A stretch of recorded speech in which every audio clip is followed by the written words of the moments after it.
The idea that this country can be isolated from Europe just spits in the wind of history.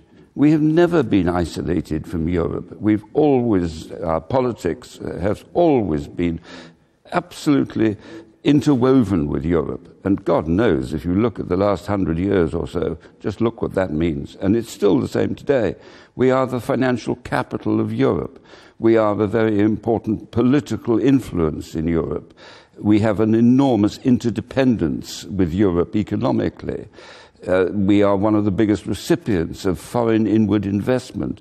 And the idea that you can sort of cut us off, there are lots of things that should be done about improving Europe, but giving up and leaving Germany as the dominant European partner, frankly, spits in the wind of English foreign policy over centuries.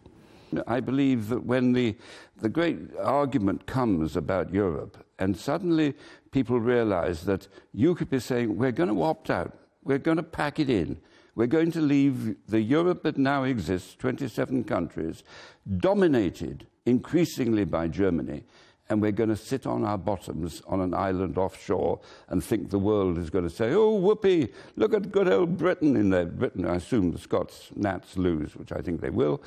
Good old Britain, they're independent and free. The fact is, we would just be an offshore island. The Americans would immediately start switching to their priorities towards Europe.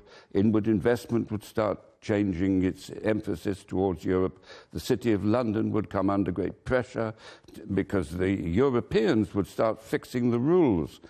And people have got no sense of history.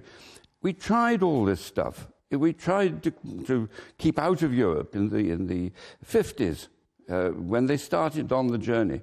And then we tried to compete with them, with the European Free Trade Area. And that all fell apart as members of our club joined Europe. And if you look at the euro crisis, the whole reporting in this country was all about the imminent disaster. It's going to fail. It's going to be an economic wreck. Actually, it isn't a wreck.